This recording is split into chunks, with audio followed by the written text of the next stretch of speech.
Le 19 juin 1936 paraissait dans l'Action française un écho de François Vineuil consacré au film Brume, Ceiling Zero.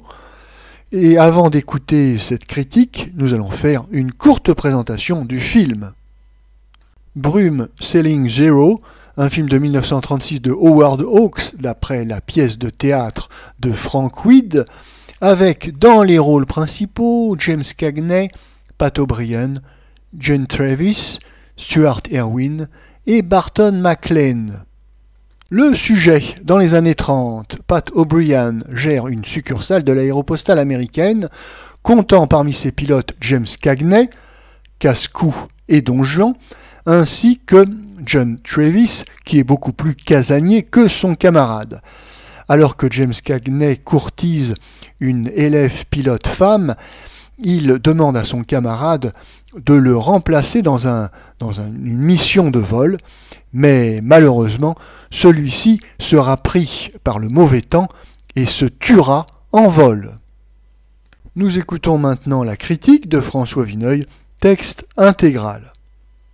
Ce film d'aviation, le 500e pour le moins, offre la particularité de se passer presque tout entier au sol.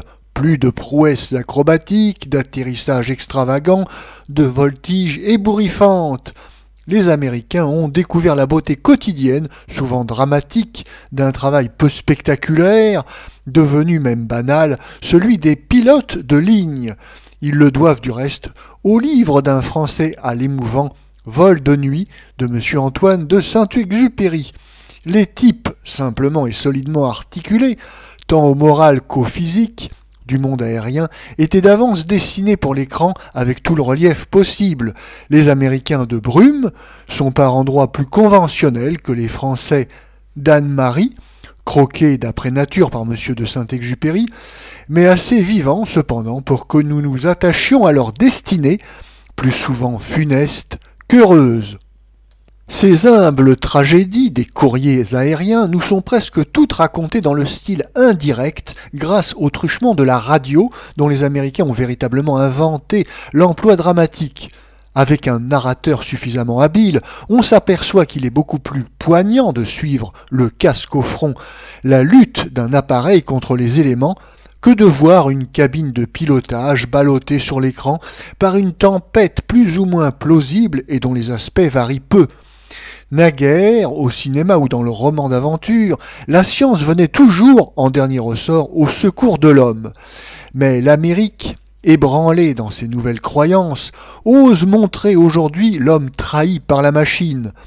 Tel pilote vient s'écraser sur un hangar à 20 pas du terrain sauveur, parce qu'il comptait sur sa radio pour le guider dans le brouillard et que la radio s'est trouvée défaillante.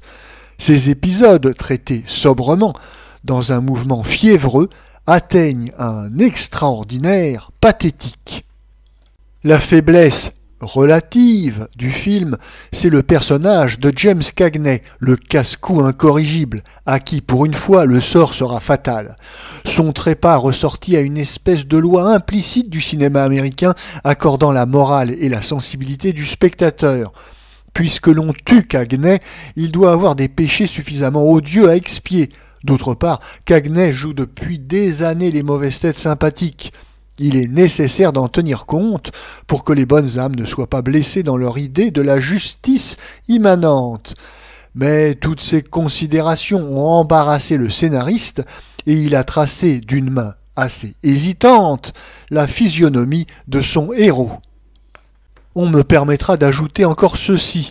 Je survolais il y a quelques semaines la Belgique et l'Allemagne par une épouvantable tempête, dans un avion ruisselant de pluie et aveugle. Ouvrez les guillemets, visibilité nulle, plafond nul, fermez les guillemets, c'est le titre américain du film.